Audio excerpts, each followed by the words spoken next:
les sorciers, aujourd'hui je vais vous raconter l'histoire complète de l'un des personnages les plus puissants, tragiques, fascinants du MCU. Un héros capable de briser des montagnes, mais aussi un homme hanté par sa propre colère. Voici la véritable histoire de Hulk. Préparez-vous car nous allons plonger dans l'histoire des comics, des films et dans l'esprit tourmenté de Bruce Banner. Partie 1. Les origines de Hulk. Tout commence en 1962 lorsque Stan Lee et Jack Kirby créent un nouveau héros pour Marvel Comics. Le personnage apparaît pour la première fois dans The Incredible Hulk, le numéro 1. Bruce Banner est alors un scientifique brillant mais solitaire, travaillant pour l'armée américaine. Son génie l'amène à concevoir une bombe révolutionnaire, la bombe Gamma. Lors d'un test militaire, un jeune homme, Rick Jones, s'aventure sur le site de l'essai. Sans réfléchir, Banner court pour le sauver et le pousse justement hors de danger. Mais du coup, lui-même, Bruce Banner, est pris dans l'explosion. Son corps est frappé par une vague de radiation gamma. Ce jour-là, Bruce Banner meurt symboliquement et Hulk naît. Partie 2. Le monstre et l'homme. Au départ, Banner ne sait pas ce qu'il devient. Plus il se met en colère, plus il devient fort. Hulk n'est pas un simple monstre. Il représente la colère, la peur, les traumatismes de Bruce Banner. C'est un reflet monstrueux de son inconscient. Il faut savoir que Bruce Banner a eu une enfance difficile, notamment avec son père. C'est un reflet monstrueux de son inconscient. C'est pour cela que Hulk est aussi tragique. Banner ne veut faire de mal à personne, mais Hulk, lui, veut tout détruire sur son passage.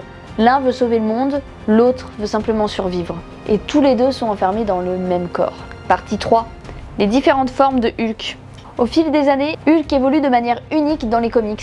Il existe plusieurs versions de Hulk, chacune représentant un aspect différent de la psyché de Banner. Il y a d'abord Savage Hulk, la version d'ailleurs la plus connue de Hulk.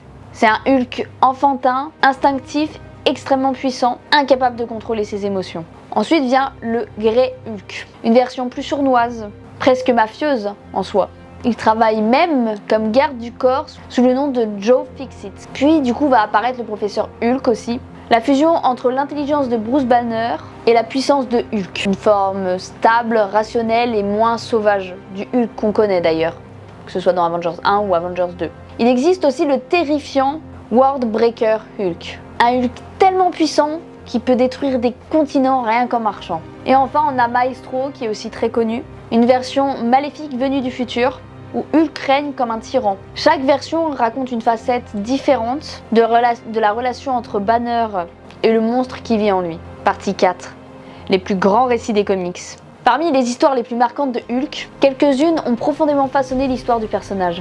L'une des plus célèbres est bien évidemment Planète Hulk. Dans ce récit, les héros les plus puissants de la Terre décident que Hulk est devenu beaucoup trop dangereux. Ils l'envoient de force dans l'espace. Hulk atterrit sur une planète sauvage qui est réduite à l'esclavage, mais sa force lui permet de devenir un gladiateur, puis champion, puis roi. C'est l'un des récits les plus épiques de Hulk, bien évidemment. Puis vient World War Hulk. Après avoir perdu sa nouvelle famille, Hulk revient sur Terre plus puissant que jamais. Il n'est plus là pour parler, il est venu pour régler ses comptes. Ce récit montre un Hulk déterminé, implacable et presque invincible. Et enfin, l'un des arcs les plus récents de Hulk, Immortal Hulk. Et on découvre que Bruce Banner ne peut plus mourir. À chaque fois qu'il est tué, Hulk se relève la nuit tombée. C'est une histoire sombre, horrifique, qui explore la nature même de la monstruosité. Ce récit redéfinit complètement en fait l'histoire du personnage. Partie 5.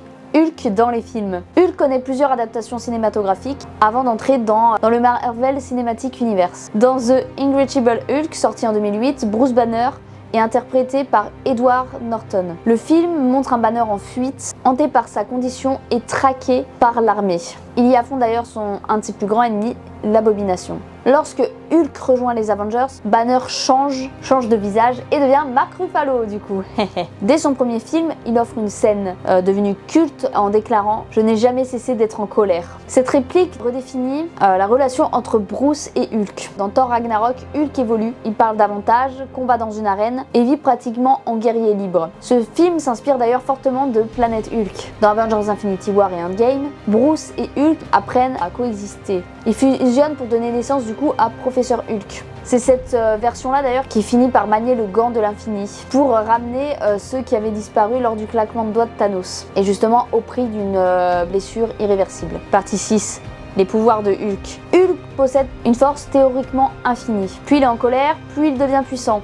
Il peut soulever des montagnes, briser des astéroïdes et même survivre dans l'espace. Sa régénération est exceptionnelle. Il peut guérir des blessures mortelles en quelques secondes. Son endurance est bien évidemment surhumaine. Les balles, les missiles, les explosions, les flammes ou même les radiations n'ont que très peu d'effet sur lui. Hulk est l'incarnation vivante de la force brute, mais c'est aussi l'un des personnages les plus complexes psychologiquement de l'univers Marvel. Partie 7. La signification profonde de Hulk. Hulk n'est pas qu'une brute qui détruit tout. C'est une métaphore puissante du traumatisme et de la colère. Bruce Banner est un homme qui a peur de lui-même. Il a peur de blesser ceux qu'il aime. Il se bat constamment contre le monstre qu'il porte en lui. Hulk n'est pas son ennemi. Hulk est son cri intérieur. Et c'est cette dualité qui fait de lui un personnage justement si humain, malgré son apparence monstrueuse quand il est en Hulk. Et voilà, vous connaissez toute l'histoire de Hulk. J'ai essayé de vous synthétiser ça parce que si on s'éternise sur le sujet, on pourrait en parler, je pense, facilement des heures. Maintenant, vous connaissez son origine, ses transformations, ses plus grands récits et son évolution qu'il a eu au cinéma. Si cette vidéo vous a plu, n'hésitez pas à vous abonner, à mettre un petit like